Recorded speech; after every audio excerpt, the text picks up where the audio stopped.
Welcome to a new Team CGC 9.8 video, and as the title says today, I want to give advice to rich people on how to invest in comic books. But I know, the odds are you're watching this video, you're probably not rich yet, which is fine. I'm not really rich yet. So I always like to do kind of these exercises though as kind of like a visualization thing, and it helps with planning. And, because one day it would be pretty sweet to have $1 million to invest in, the history of comic books, get those iconic issues that are going to be so historic and so iconic. And, I've said on other videos, I think some of these first appearances that are pretty rare are going to be like Picasso and Van Gogh, like just paintings that are so rare and so wanted by certain collectors and going for millions and millions and millions of dollars. Some of them are even priceless, I think, now. The way Spider-Man and all these other heroes are ingrained in our culture, I think comic books are kind of going that way. Certainly, and if you had the big money, I would kind of go that route, get those iconic characters. Because, I always say in comic books, you kind of want to, buy the comic books that you love and that you're nostalgic for and things like that. But when you got money to burn and, you got $1 million, you can afford the big game hunt. You play in the major leagues. If you got the big money, you just play in the major leagues. So you would, at that point, I think my recommendation would be to stick to those super, super iconic first appearances. And, I want to go over all of them in this video. And, the scenario I was kind of thinking about for this video is like a real world scenario would be, say you came into an inheritance of like $2 or $3 million. You put $1 million or $2 million in the bank, and you got $1 million to invest in comic books. If you really love comic books and that's something like you want to do, if you're watching this video, I'd assume you'd probably, you might be in that boat, possibly. So, yeah, I think that's kind of one scenario of how you could possibly realistically get $1 million to do this. Or, you know what, you could just be a hedge fund manager or a successful executive or entrepreneur out there, and you got money to burn in a couple million, and you really want to seriously, invest in comic books because you think it's a piece of history, and these superheroes are ingrained in our culture. And yeah, if you can put a couple million into comic books right now, and then that turns into 20 or 30 million over 10 or 20 or 30 years, I think that's what the big money in comic books right now are sort of looking at down the road. And again, with a long-term, very long-term time horizon, I would say. So, if you had $1 million, and let's kind of do this exercise and visualize if I had $1 million, how would I recommend to invest in comic books, and what do I think is the best way to invest in comic books? Well, like, the one first kind of general rule I would say, because I do have a list of over 30 comics from the Golden Age and Silver Age, which is, I think, where you should focus on. And then some of the Bronze Age, which I think are really like investment grade books now too. But one overarching rule, I think if you got the big money, you should buy CGC graded comics, or CBCS too, but graded comic books. If you got the money, buy graded comic books. And in this scenario, we have the money, so we want to buy graded comic books. I would kind of personally recommend over grades of 7. You got the money, get a grade over 7. So CGC books graded over 7. You want to stay in those Golden Age, Silver Age, iconic first appearances. And you know what? That's pretty much it in a nutshell. Is you don't want to get much more complicated than that, because I'm sure there's, like, I got again a list of 30 books here, all kind of spanning. I grouped them into Silver Age, Golden Age, Bronze Age. But, yeah, you want to kind of stay focused, and that's, it's kind of hard to do when you have a lot of money. And one of my conclusions will be sort of, should you buy, like, all 30 of these books that I talk about? Or should you just pick, like, literally 2 or 3 of them and just put $1 million into those 2 or 3? That is, like, an interesting, like, I wasn't too sure what I would do personally, because yeah, if you had $1 million, like, it might just be best to buy Amazing Fantasy 15s and Incredible Hulk #1s, and just buy those 2, or maybe an Amazing Fantasy 15 and like Tales of Suspense 39, first Iron Man. you know, you just buy those 2 books and that's it, rather than getting into it a little bit more, which I've done. Okay, in our list, yeah, let's get into these lists. I'm gonna, in the description below, I'm just gonna put all the books we talk about in the description below in the list, and there are over 30. So, okay, so Silver Golden Age Marvel is the first 10 I got listed here. Amazing Fantasy 15, first appearance of Spider-Man. Incredible Hulk #1, origin, first appearance of Hulk. Tales of Suspense 39, origin, first appearance of Iron Man. The Avengers #1, first Avengers. Tales to Astonish #13, first appearance of Groot. And I took this book over first appearance of Ant-Man, which is in Tales to Astonish too. A couple issues later, maybe 10 or 20 issues later, I think it was. But I think Groot is just probably cheaper right now, and really popular with kids, I find, and just maybe a bit more of an up-and-coming book than Ant-Man. And I don't really like Ant-Man, maybe that much. Fantastic Four #1 is book #6 on our 10 Marvel Silver Golden Age books. Most of these are Silver Age, I gotta say, though. Fantastic Four #1, origin and first appearance of Fantastic Four. Book 7, Fantastic Four #5, origin and first appearance of Doctor Doom. And next book, #8, is Journey into Mystery #83, origin and first appearance of Thor. Yeah, you definitely want to get that one, probably, if you got $1 million bucks. #9, Marvel Silver Age Golden Age book, Amazing Spider-Man #1. Yeah, second appearance of Spider-Man, origin retold. It's like the first Spider-Man Fantastic Four crossover. And #10, kind of a bit off, you know, not a bit really an obvious one, but maybe Incredible Hulk #2, which is the first green Hulk. And, you know, Hulk is, in everyone's mind, he's green and huge and green. So, yeah, just Incredible Hulk #1, great. First Bruce Banner, first Hulk, amazing. But Incredible Hulk #2, the first green Hulk, probably way cheaper. And I would still want to have that, personally, if I had $1 million bucks to put into comics. Okay, yeah, second list is DC Golden Silver Age. So, and admittedly, this is pretty much like Superman, Batman related. You know, a lot of, you know, Flash, Green Lantern, a lot of cool DC heroes. And I haven't gotten into, like, yeah, Gold and Silver. So the reason why this is so focused is probably I just don't know too much about Golden Silver Age DC books. But, you know, do know quite a bit about Batman and did some research to get a nice list here, I think. And Batman and Superman are so iconic. That's the thing, too. Like, you want to kind of focus in, I think, when you invest in comics. Personally, I like to stay with those iconic characters that are ingrained in our culture. There's movies coming out all the time. There's going to be movies in the video games and all these things in the comics in the future of them, so that are going to be really popular. So, #1 is Action Comics #1. First Superman, obviously, eh? So, Detective Comics #2 is Detective Comics #27. First Batman and Commissioner Gordon. The third book, Batman #1, first appearance of Joker. Fourth book is Detective #38, first Robin. Book 5, Detective Comics 40, first Clayface. 6 is Detective 58, first Penguin.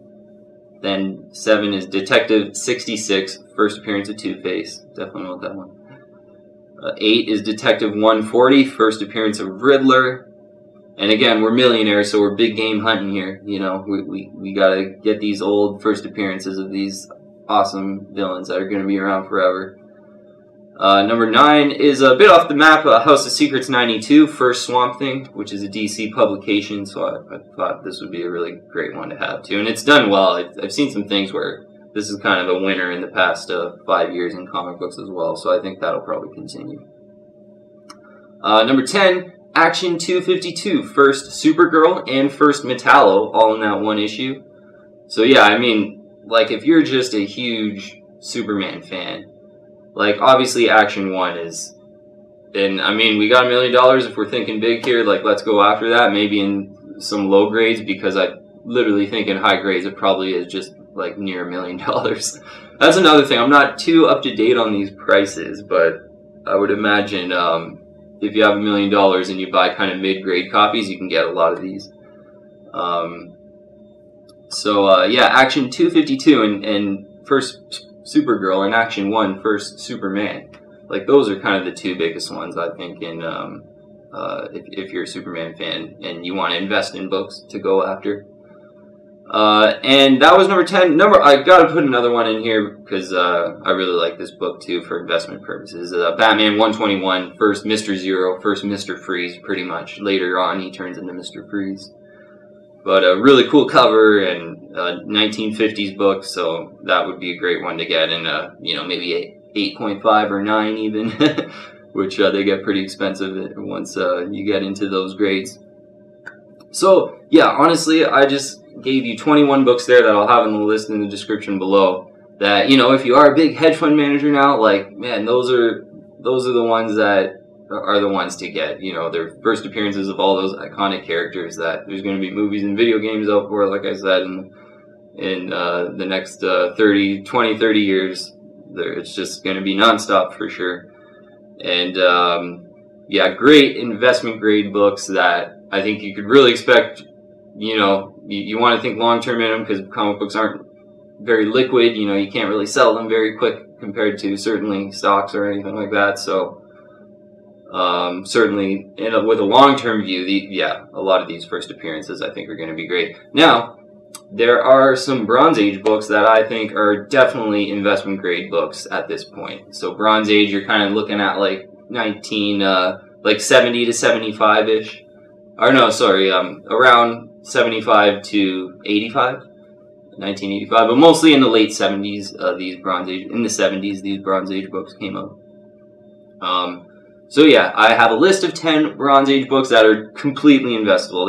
They, you know, I think, if you had $1 million and you did want to have a little bit more breadth to, you know, not just buying silver, golden age, yeah, definitely would recommend checking out this list of 10 here. So, first one, just Incredible Hulk 181, first full Wolverine. Like, let's just get that over with. It is a great cover and a great book, and, you know, be patient on it. There's a lot out there, and hopefully you can get it for a pretty good price. But it's done really well for sure. Second book, Amazing Spider-Man number 129, first appearance of Punisher. Yeah, another book, and, you know, if I was a millionaire, I'd want to have a 9-point-something of Amazing Spider-Man 129 for sure. Third book, Marvel Spotlight number 5, first appearance of Ghost Rider. Yeah, this is another book too I'd definitely want a 9-point-something of if I just had crazy money. Number 4, Giant Size X-Men number 1.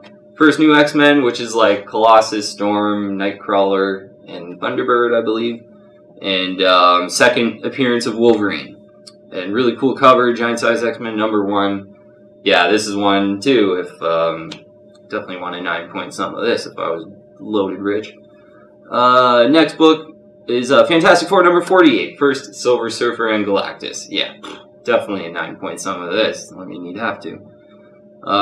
Fantastic Four number 52, first Black Panther. Yeah, you definitely want to get this book. Really cool cover, and I think, yeah, this is on the upswing, certainly, from how good the movies have done and stuff like that. Number 7 book is Star Wars number 1, but, you know, since we're loaded, we go with the 35-cent version only. So, like the peons in the 30-cent version, not even thinking about that. There's apparently, according to my Overstreet guide, there's only 1,500 copies ever of the 35-cent version of Star Wars number 1 ever printed about. So yeah, hunting for a Star Wars number 1, the highest grade we can find in the 35-cent version for sure. Number 8 is Teenage Mutant Ninja Turtles number 1 in the first print. Yeah, this book's this would just be a great book to have, certainly in the first print in a high grade. And still, I believe online, and I sent him a video maybe 2 weeks ago, there is a CGC 9.8 Teenage Mutant Ninja Turtles number 1 first print for $100,000 or best offer in US dollars, $100,000 US dollars or best offer on eBay right now. So yeah, like if you were jack loaded rich, that would be tempting. Number 9, Tomb of Dracula number 10, which is first Blade the Vampire Slayer. That would be a really cool book to have in a super high grade too. And number 10, last book, Detective number 539. First Origin, first Barbara Gordon, new Batgirl. And yeah, you know, really classic cover too, I think. That would, and you know, certainly just a you know, a list of 10, but in Batman comics, titled comics, there's all those Silver Age first appearances of villains, which are pretty collectible, and definitely, like, I really love those eras. And, you know, first Scarecrow, first Two-Face, first just the Penguin, first Poison Ivy, which is a overall first appearance. So yeah, some of those are I'd certainly recommend too, out of the Bronze Age. But yeah, you know what?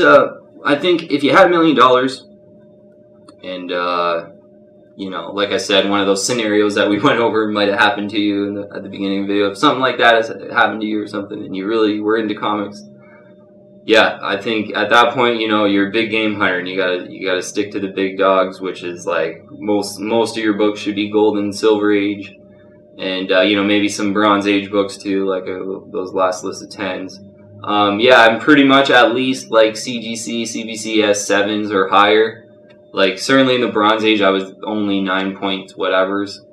And, you know, Silver, Golden Age books, like, you know, to have maybe an Amazing Fantasy at like a 7.5 or something for Spider-Man Amazing Fantasy, or like an 8 of that, I would assume that's probably almost 100 grand at this point.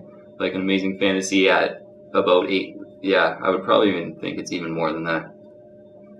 Like, that would have to be a must for me. And that, like, that's sort of the conundrum, I guess, is, you know, should you just buy 5 or 6 Amazing Fantasy 15 CGC 8s?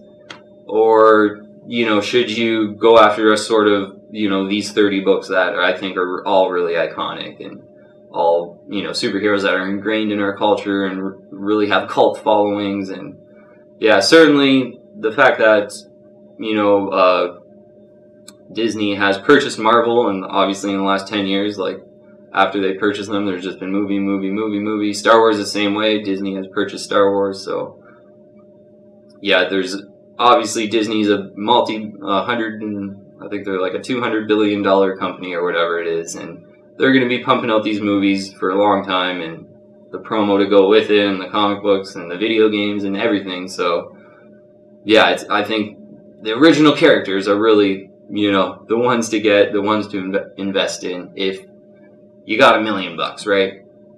So, I think that's kind of mostly it, you know.